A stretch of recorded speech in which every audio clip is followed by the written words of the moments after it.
Bienvenidos. En esta clase hablaremos sobre la regulación central de la presión arterial. Iniciaremos con la definición de presión. La presión es una magnitud física escalar y se define como la razón que existe entre una fuerza aplicada sobre un área determinada. La presión es igual a la fuerza sobre el área. Usualmente se mide en pascales por el Sistema Internacional de Unidades, el cual equivale a un newton de fuerza actuando sobre un metro cuadrado de superficie.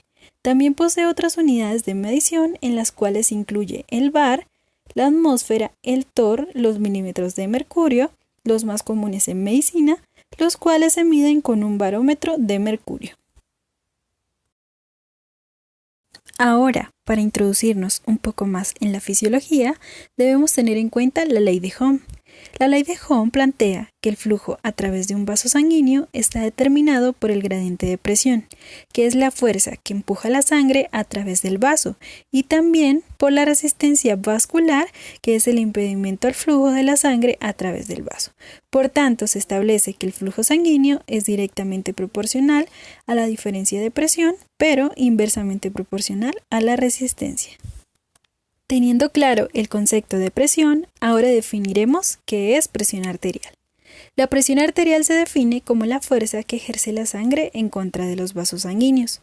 Al momento de tomar la presión arterial se obtienen dos valores expresados como fracción, que serán presión arterial diastólica y presión arterial sistólica, que se medirán asimismo en milímetros de mercurio. La presión arterial sistólica es el valor máximo de presión que se alcanza a nivel de las grandes arterias tras la sístole.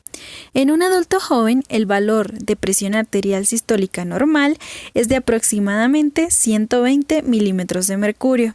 En relación a esta presión, es importante mencionar el mecanismo de Franz-Starling, que se define como la capacidad que tiene el corazón para adaptarse a cambios de volumen, censados por la distensión del músculo cardíaco.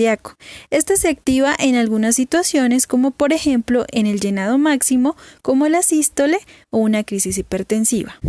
La presión arterial diastólica es el valor mínimo de presión en las grandes arterias justo antes de la siguiente sístole, y el valor de presión arterial diastólica normal es de aproximadamente 80 milímetros de mercurio. Conociendo estas presiones y sus valores normales, podemos obtener la presión arterial media, mediante la siguiente ecuación. La presión arterial media es igual a la presión arterial diastólica más un tercio de la presión arterial sistólica menos la presión arterial diastólica.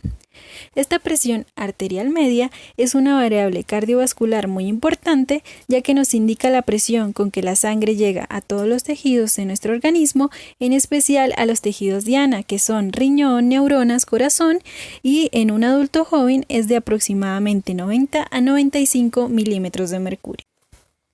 Según la Asociación Americana del Corazón, la presión sistólica debe estar por debajo de los 120 milímetros de mercurio y la diastólica no debe superar los 80 milímetros de mercurio, para que así la persona esté saludable. Si los valores se elevan más allá de los normales, se considera que la persona padece de hipertensión.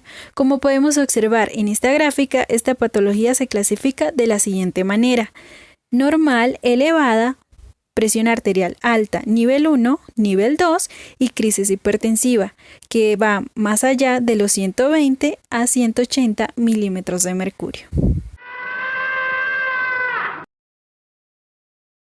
Debido a la importancia que tiene la presión arterial en nuestro organismo, es fundamental conocer los mecanismos para la regulación sistémica de la presión arterial.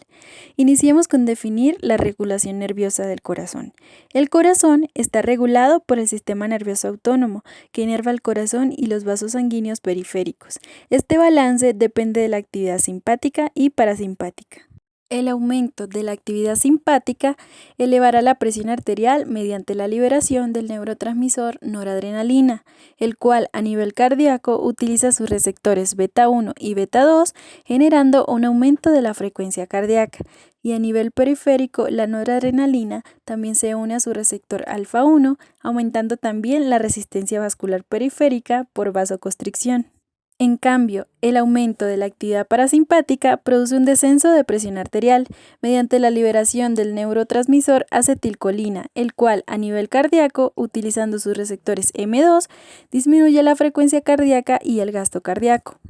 Estos mecanismos de regulación cardíaca van a ser activados por señales que se producen por cambios de volumen, que asimismo serán enviadas desde el corazón al centro vasomotor ubicado en el bulbo raquídeo, el cual tiene como función enviar los impulsos parasimpáticos a través del nervio vago nuevamente al corazón. La regulación nerviosa tiene como objetivo mantener la presión arterial dentro de los niveles normales que permitan la perfusión adecuada de todos los tejidos y órganos.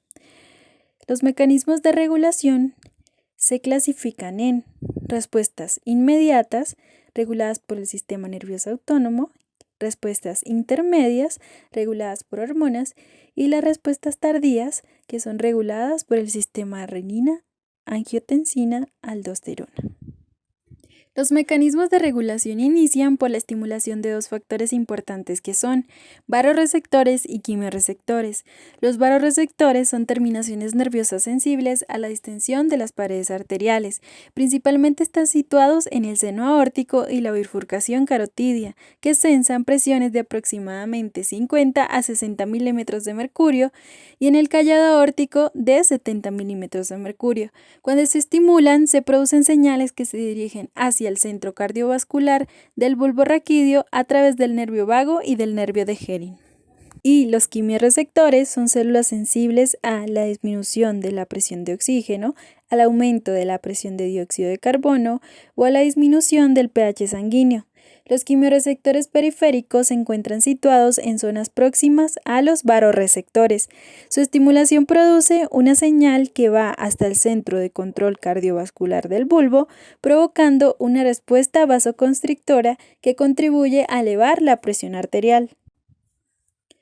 Mecanismos de acción rápida e intermedia. Estos mecanismos inician su acción a los segundos y esta se puede llegar a prolongar de 24 a 48 horas. Se puede dividir en dos grupos principales. El primero se conoce como el nervioso, que actúa de manera refleja. El segundo grupo es el químico, que al igual que el anterior opera en segundos. Este se encuentra en los líquidos corporales y está compuesto por algunos iones y gases que se caracterizan por influenciar la homeostasis de la presión sanguínea. Mecanismos de acción a largo plazo. Los mecanismos de acción a largo plazo se dan a nivel renal por el sistema renina, angiotensina, aldosterona, por procesos que se llevan a cabo en el riñón regulando el volumen sanguíneo en un tiempo de acción más prolongado.